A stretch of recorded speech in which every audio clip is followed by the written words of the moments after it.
안녕하세요. 저는 30대 초반인 여자입니다. 오늘은 제 친구의 이야기를 한번 써볼까 해요. 친구가 엄청 고소하고 통쾌한 일을 겪었거든요. 친구의 이름은 김미나입니다. 미나와 저는 고등학교 시절 친구예요. 저희는 기숙사 고등학교를 나와 3년 내내 같은 방을 공유하는 룸메이트였습니다. 대학교도 같은 곳으로 진학해서 자취도 같이 했죠. 그래서 미나는 제게 친구가 아니라 자매와 다름없어요.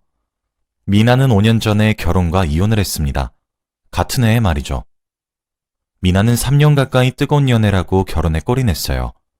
미나는 그날 아주 예뻤죠. 잘 살라고 덕담과 동시에 정말 미나가 행복하길 바랬어요. 그러나 미나는 결혼하고 6개월 뒤 이혼을 했습니다.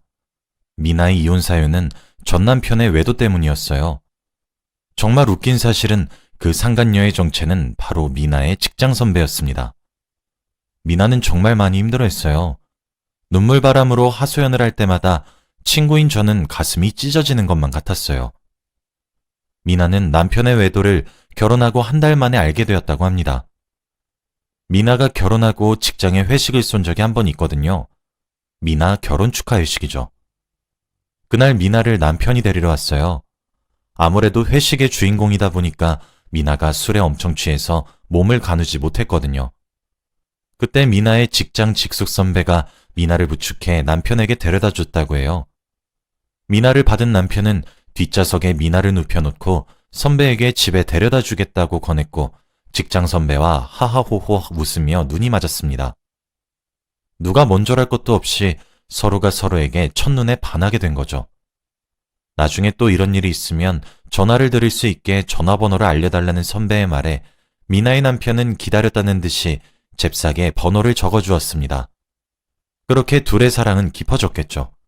신혼 한 달 만에 말이에요. 미나가 남편의 수상한 낌새를 알아차린 건 그때로부터 3개월 뒤였습니다. 신혼 4개월이 되던 날 미나는 상간녀가 선배라는 사실을 알게 되었어요. 3개월 내내 미나가 정말 힘들어했어요. 자책을 하면서 눈물을 줄줄 흘렸죠.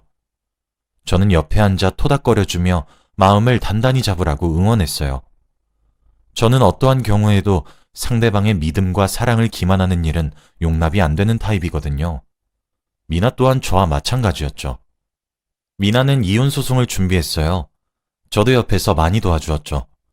증거를 확보하면서 상간녀를 추적했습니다. 하루는 미나와 제가 몰래 미나의 남편 뒤를 밟았는데 모텔로 들어가기 전 만난 여자가 미나의 선배더라고요. 기가 막혔습니다. 미나는 화가 너무 나서 어지러워하더군요. 꿈에도 몰랐겠죠. 저도 미나에게 몇 번 들었어요. 직속 선배인 그 상간녀가 미나를 잘 챙겨준다고. 옆에서 지켜보는 저도 피가 거꾸로 솟아오르는 것만 같은데 미나는 오죽했겠나요? 상간녀의 정체를 알고 나니 증거 수집은 식은 죽 먹기였습니다. 그쯤 되니까 모를 수도 없겠더군요. 그렇게 2개월 내내 증거를 수집했어요. 블랙박스들도 틈틈이 백업했고 메신저 내용 카드 내역서 등등 증거가 수두룩 빽빽했어요. 저희는 변호사를 찾아갔습니다. 상담을 해보니 100% 미나가 승소할 수밖에 없다고 하더라고요. 신혼 6개월이 되던 날 어떻게 날이 겹쳐서 미나의 시댁에서 가족 모임이 있었습니다. 시아버지의 생신이었나? 그랬을 거예요. 미나는 작성해둔 소장을 시부모님 댁으로 보냈어요. 축하만 오가야 할 자리가 초상집으로 변하는 것은 시간 문제였죠. 미나의 남편은 두 눈으로 차마 믿질 못하겠다고 했대요. 시부모님들도 마찬가지로 기막혀 하셨어요. 미나가 혼자 가길 무서워해서 제가 따라갔었는데 시부모님은 미나에게 손도 올리려고 하셨습니다. 정말 양심이 있으면 자식을 그렇게 키워서 미안하다고 사과를 먼저 하셔야 하지 않나요? 미나의 전 남편은 뭐가 그리 당당하고 떳떳한지 알았어 그럼 그냥 우리끼리 합의 이혼하자 이러고 앉아있더라고요. 미나는 그놈을 매섭게 째려보며 변호사에게 내가 모은 증거들이랑 이것저것 들이밀고 상담받았더니 100% 내가 승소하고 너랑 그 여자한테서 위자료 뜯어낼 수 있대. 근데 나 그걸론 썽이 안 차. 너한테는 가장 큰 부분이 돈이니까 신혼집이랑 자동차 내 명의로 돌려. 그리고 그 여자도 현금으로 4천만 원 가져오라고 해.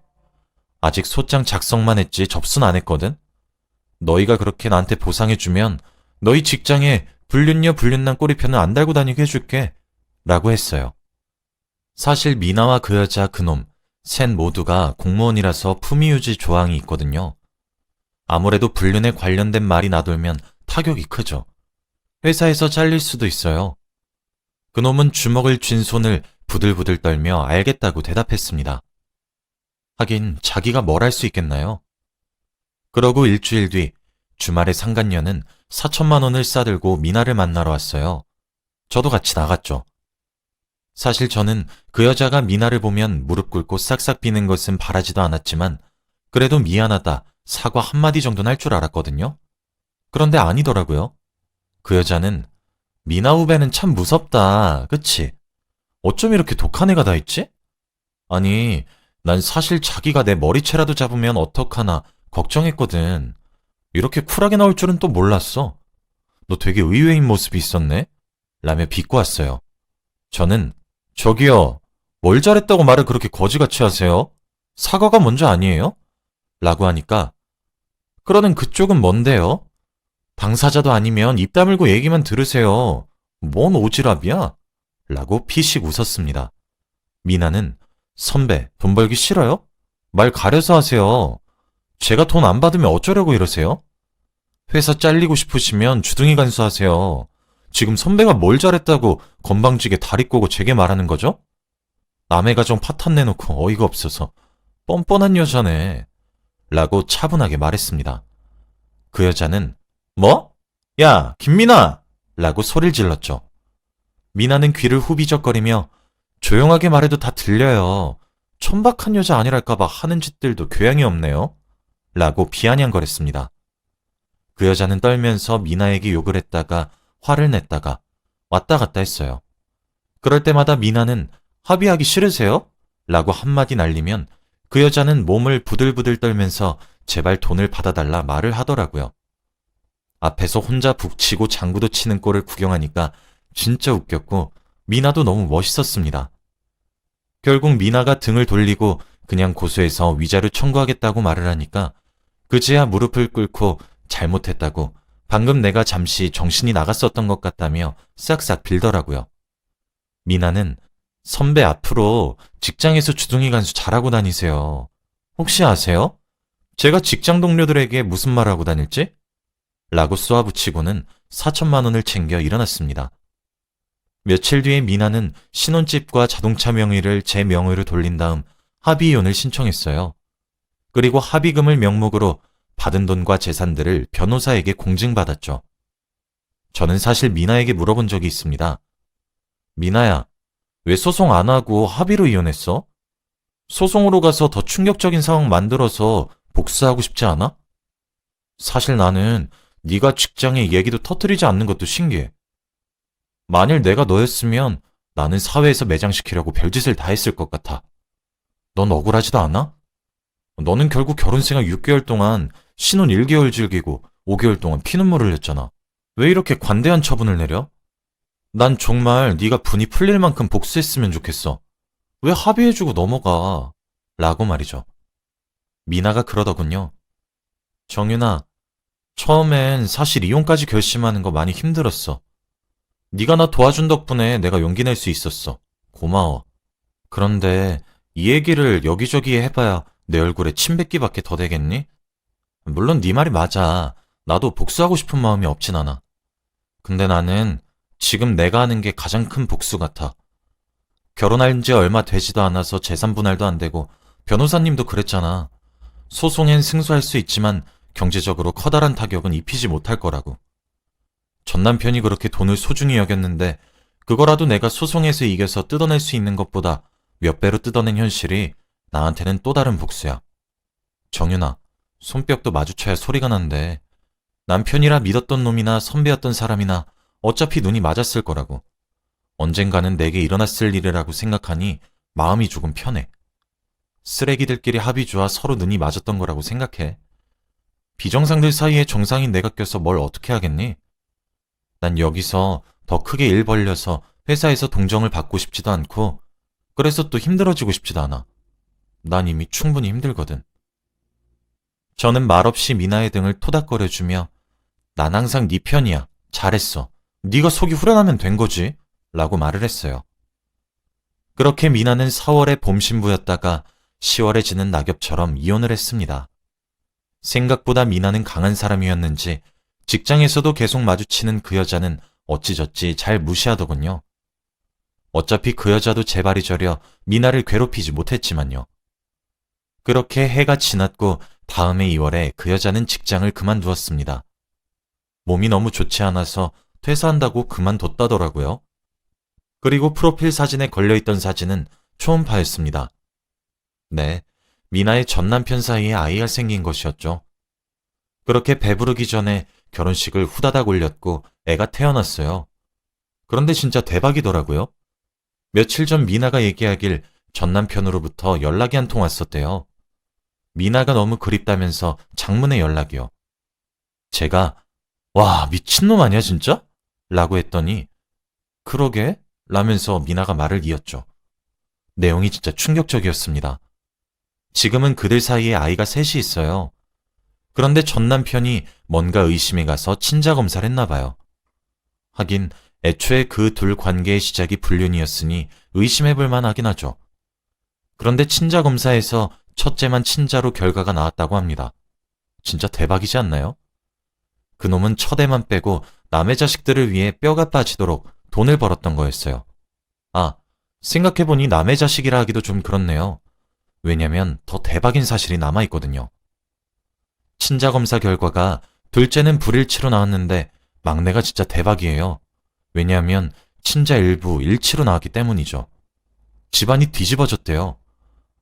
막내는 그놈 직계나 반계 친척의 자식이란 소리잖아요. 일부 일치로 나와서 누구 자식일지 알기 위해서 그놈의 형과 남동생, 그리고 아버지, 거기서 끝나지 않고 그놈의 사촌들과 큰아버지, 작은아버지까지 일가 남자 친척들 모두가 친자 검사를 하게 생긴 거죠. 진짜 대박이지 않나요?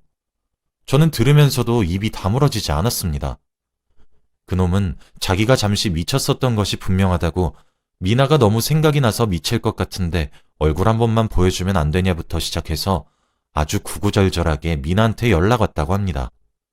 미나가 지긋지긋하니까 연락하지 말라는 말에 물어보지도 않은 얘기들을 술술 해주더래요. 그 중에서도 시부모님들이 그놈의 이혼을 뜯어 말리고 있다고 합니다. 이젠 애까지 딸렸는데 이번에도 여자 문제로 이혼을 하게 되면 그건 또 무슨 개망신이겠어요. 망신도 그런 개망신이 따로 없죠. 그래서 시부모님들이 그놈을 앉혀놓고 행실의 처신을 제대로 못한 잘못이 그놈도 있으니 업보구나 하고 뉘우치며 살라고 했대요. 그놈은 그 말을 듣자마자 그 여자한테 가서 대체 우리 집안 누구랑 만났냐고, 혹시 우리 아빠냐고, 아니면 형이나 동생이냐면서 아주 두드려 팼다더라고요. 그래서 그 여자는 또 맞은 걸로 병원에서 진단서를 떼서 그놈을 폭행죄로 고소를 했대요. 이게 또 생각보다 너무 심하게 폭행한 것인지 전치 4주나 나왔다고 하더군요. 그리고 또 막내의 아빠가 그놈 직계거나 반계거나를 떠나서 문제가 되는 게 미나가 그놈이랑 결혼했을 당시 미나가 그놈의 집안에서 가장 마지막으로 결혼했거든요. 즉 이미 직계든 반계든 가정을 꾸렸다는 점이죠. 미나가 이혼한 지 이제 5년이니까 그 사이에 누가 이혼을 했을 수도 있긴 하지만요. 피는 물보다 진하다더니 그 말이 맞나 봐요. 아이의 친부가 누굴지 정말 궁금하네요. 그리고 그놈이 원래도 울컥하는 걸 못 참아서 손이 자주 올라가던 놈이었거든요. 그래도 미나에게는 손만 올리고 때리진 않고 신용만 하면서 거칠게 쌍욕만 하던 사람이었는데 막장까지 갔구나 싶었습니다. 진짜 개막장이죠. 아무튼 미나는 전 남편으로부터 그런 구질구질한 연락을 받으니까 너무 고소하답니다. 정윤아, 나 진짜 너무 고소해. 속이 진짜 후련하다? 난 사실 권선징악이란 말을 안 믿었거든? 왜냐면 난 착하게 살았는데 피눈물 흘려야 됐잖아. 그리고 그놈은 보란듯이 불륜도 저지르고 거기다가 또 그 상대방이랑 결혼해서 가정도 꾸리고 애도 낳고 잘 사는 것처럼 보여가지고 사실 나 진짜 억울하다고 생각했거든. 근데 또 그거는 아닌가 봐. 진짜 너무 꽃이다. 진짜 어떻게 저런 개막장 집안이 있을까? 와, 나 진짜 이혼하길 잘했다. 생각해보면 저런 집에 내가 며느리고 형수님이면서 아내였단 건데, 너무 끔찍해. 사실 너한텐 말 안 했는데, 시부모님들이 이혼하기 전까지만 해도 나한테 악담을 쏟아부었거든. 진짜 악담도 그런 악담이 없었어. 아무리 팔이 안으로 굽어도 불륜을 저지른 아들을 애틋하게 감싸는 꼴도 참. 그놈 어머니 되시는 사람은 나한테 그랬다? 마지막까지 독해 빠진 여자라면서 내가 언제까지 그렇게 얼굴 빳빳하게 들고 잘 사는지 계속 지켜보겠대. 그랬던 사람이 지금은 하루하루가 지옥이겠지? 아주 가시밭길 같겠지? 내가 받은 고통에 100배 정도 돌려받고 있으면 좋겠다. 나 이렇게까지 생각하는 거 너무 나쁜 생각일까? 라고 말하더라고요. 저는 야, 잘했어, 잘했어. 진짜 세상은 착하게 살아야 돼. 진짜 그렇게 뻔뻔한 사람들이 또 자기들끼리 속여먹고 살 줄 어느 누가 알았겠어? 난 네가 이혼하길 천만다행 같다. 진짜 이혼해서 망정이지 아니면 너한테 꼬리표가 달렸을 수도 있었단 거잖아. 와, 상상만 해도 너무 끔찍한 것 같은데? 그리고 그게 왜 나쁜 생각이야? 당연한 생각이지. 그리고 네가 그렇게 만든 것도 아니고 다 그놈들이 분탕질 쳐서 상황 저렇게 만든 거잖아. 이상한 것에 죄책감 갖지 마. 너만큼이나 나도 그 사람들 인생 망해버리는 거 간절하게 빌었어. 내 친구 눈에서 피눈물 쏙쏙 빼고 내 친구 가슴에 피멍 수백 개나 만든 사람들인데 행복하게 살아간다는 건 말도 안 되지. 나도 불행하기만 바랬어. 내가 기대했던 것보다 더 불행해 보여. 신기하지만. 그러니까 미나야, 넌 잘못도 없는데 괜스레 위축되지 마. 알았지? 라며 미나를 안고 등을 토닥여 주었습니다. 이제 제 친구도 5년 전에 겪었던 나쁜 일을 훌훌 털고 일어날 수 있을 것 같아요. 역시 세상은 죄를 짓고 살아갈 순 없나 봐요. 특히 사랑해주는 사람을 기만한다면 더욱 커다란 불행을 맞이하는 것 같네요. 미나는 그 뒤로 이혼을 했단 사실은 알려졌지만 주위 사람들은 자세한 내막을 모르는 것 같아요. 그 여자도 쪽팔리긴 했는지 결혼식에 직장 동료들을 아무도 초대하지 않았거든요. 다행스럽게도 미나의 주위에는 좋은 사람들이 많아서 미나도 빠르게 기운을 차렸고 여전히 밝은 미소를 유지하고 열심히 살아가고 있습니다. 또 미나가 합의금으로 받은 신혼집은 그 이후로 그 동네 주위가 발전하면서 인프라가 좋아졌어요. 그래서 그런지 집값이 2억 가까이 올랐답니다. 어차피 남자 집안에서 해줬던 집이라서 대출도 없었던 집이었거든요. 아마 돈을 중요시했던 그쪽 집안에서는 이 사실을 듣고 배를 아파하며 바닥을 뒹굴었을 겁니다. 그리고 미나는 지금은 좋은 사람과 교제를 하고 있어요. 제게 소개를 한번 시켜주었는데 정말 젠틀하신 분이었습니다. 미나를 쉽게 깨지는 유리굿을 대하듯 아주 귀히 여겨주는 것 같더라고요. 미나는 그때 이혼의 충격이 컸던 것인지 아직까지는 결혼할 거란 생각은 없어 보였지만 글쎄 이제부터는 또 생각이 달라질 수 있을 것 같네요. 미나가 아주 좋은 사람을 만난 것 같아서 너무 좋습니다. 제 이야기를 들어주신 여러분들도 아무리 삶이 힘들고 억울해도 조금만 버텨보세요. 제 친구의 이야기처럼 시간이 지나면 자연스레 복수가 될지도 모르는 일이니까요. 나쁜 사람들은 꼭 벌을 받게 되어 있잖아요. 참 5년 동안 힘들어하는 모습을 지켜보는 것도 술 기운에 눈물을 뚝뚝 흘리는 모습을 보는 것도 고역이었는데 이제 미나에게 행복한 미래만 남아있다는 생각이 드니 감회가 새롭습니다. 제 긴 이야기를 들어주셔서 정말 감사합니다. 임금님 귀는 당나귀 귀라는 심정으로 글을 써내려가 보았는데 제가 글솜씨가 부족해 잘 썼는진 모르겠네요. 조금 부족해도 예쁘게 봐주세요. 제 이야기를 들어주신 여러분들도 예쁜 사랑을 하길 바랍니다. 제 친구 앞에 놓여진 장밋빛 미래를 응원하며 이만 글을 마칩니다. 감사합니다.